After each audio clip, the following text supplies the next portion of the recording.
Sindir kepala ikan lebih enak daripada kepala negara. Rocky Gerung, kemampuan berpikir itu yang harus kita pelihara.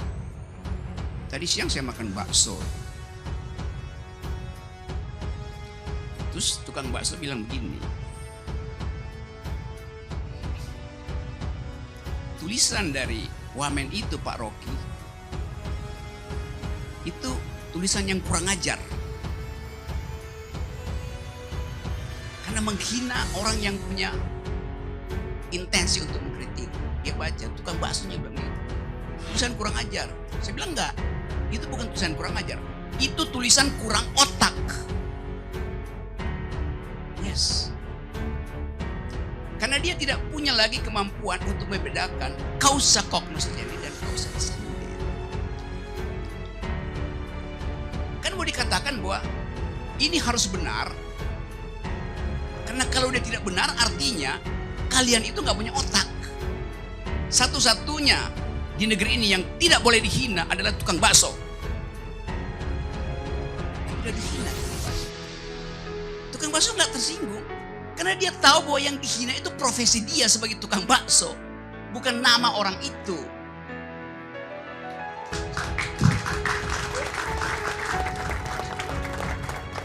Nah, ada tukang bakso yang laporin Ibu Mega. Mereka paham, memang profesi kami terhina dibandingkan dengan profesi koruptor. Dia nggak tersinggung, dia punya otak. Sebelum saya pulang dari Makassar, saya diundang makan oleh komunitas itu. Makan ikan, kepala ikan.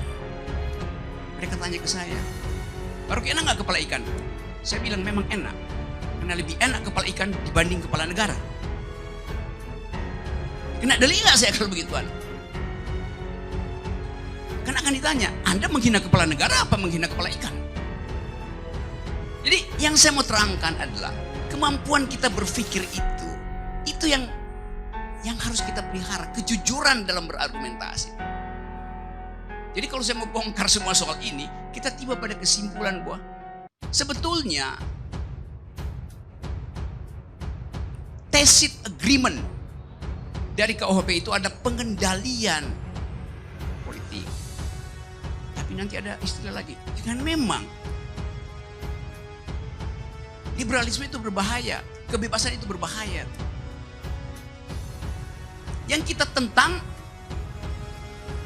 kebebasan yang berbasis pada kepentingan individu, bukan pada kebebasan untuk bicara. Kata liberalisme itu kan di sini dibikin kacau. Jangan halangi kebebasan individu. Yang boleh kita halangi kepentingan individu yang basisnya adalah oligarki. Itu dalilnya. Jadi ILC malam ini kita pakai aja sebagai tempat untuk merefleksikan pikiran. Di ujungnya tadi Pak Edi juga mengatakan, toh kalau pidana itu dibuat delik aduan, presiden akan mikir-mikir, kan nanti dia malu kalau dia ternyata ditolak. Oh, itu asumsinya kalau presiden punya pikiran. Terima kasih.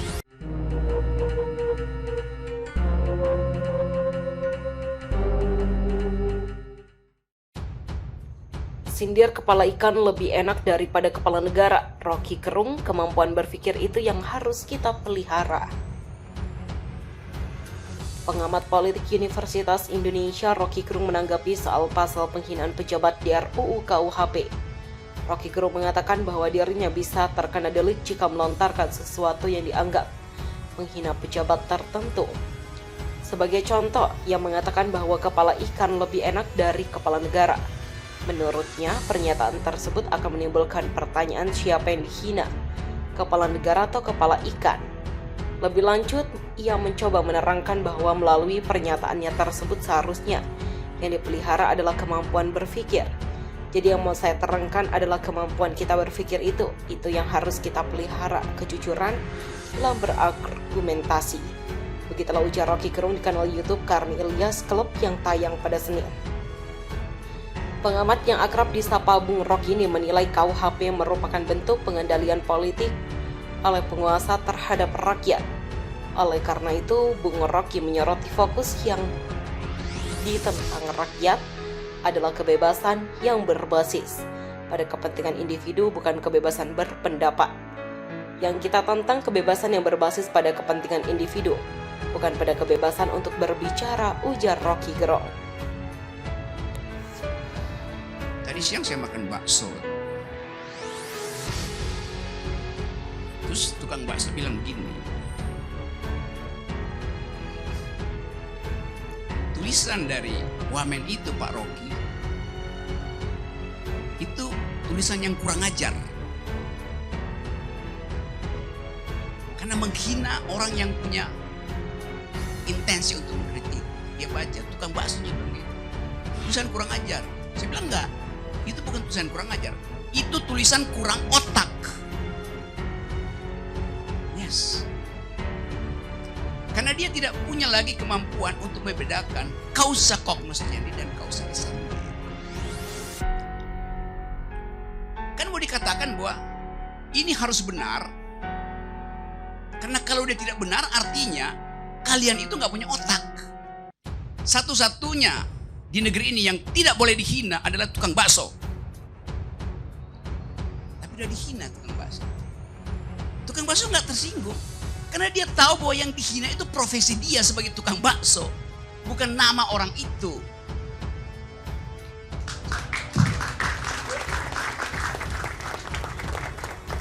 Nah, ada tukang bakso yang laporin Ibu Mega. Mereka paham. Memang profesi kami terhina dibandingkan dengan profesi koruptor. Dia nggak tersinggung. Dia punya otak. Dia bisa bedain antara profesi dan disebut tadi dignity. Saya terangkan apa istilah dignity. Bahasa Inggrisnya self-respect. Pada siapa dignity itu ada? Pada manusia konkret. Sekarang berlaku prinsip, bisa nggak dignity itu diabaikan? Hukum hak asasi bilang nggak bisa diabaikan karena dia melekat seumur hidup. Built in di dalam dignity itu adalah segala macam hak yang diberikan oleh alam. Hak berpikir. Itu dasarnya. Tetapi dalam praktek dia bisa diabaikan. Oleh apa? Oleh kekuasaan. Hanya kekuasaan yang mampu mengabaikan human dignity. Hanya kekuasaan. Jadi yang mesti dilindungi siapa? Ya human dignity-nya dilindungi dari kekuasaan yang mampu untuk memporak-porandakan fasilitas yang diberikan oleh alam. Kekuasaan tertinggi siapa? Presiden. Jadi tidak mungkin kita ubah bahwa rakyat kecil itu akan menghina presiden. Gak mungkin. Secara logis gak mungkin. Karena rakyat itulah yang harusnya dilindungi dari potensi presiden untuk menghina human dignity. Setahun yang lalu saya ada di Bau-Bau.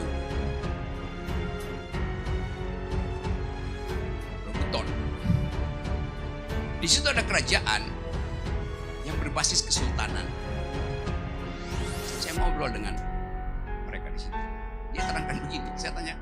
Jadi diwariskan kesultanan itu. Begini Pak Rocky.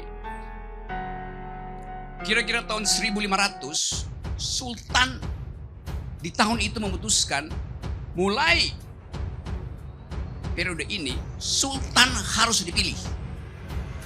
Ada KPU-nya dibikin. Dipilih.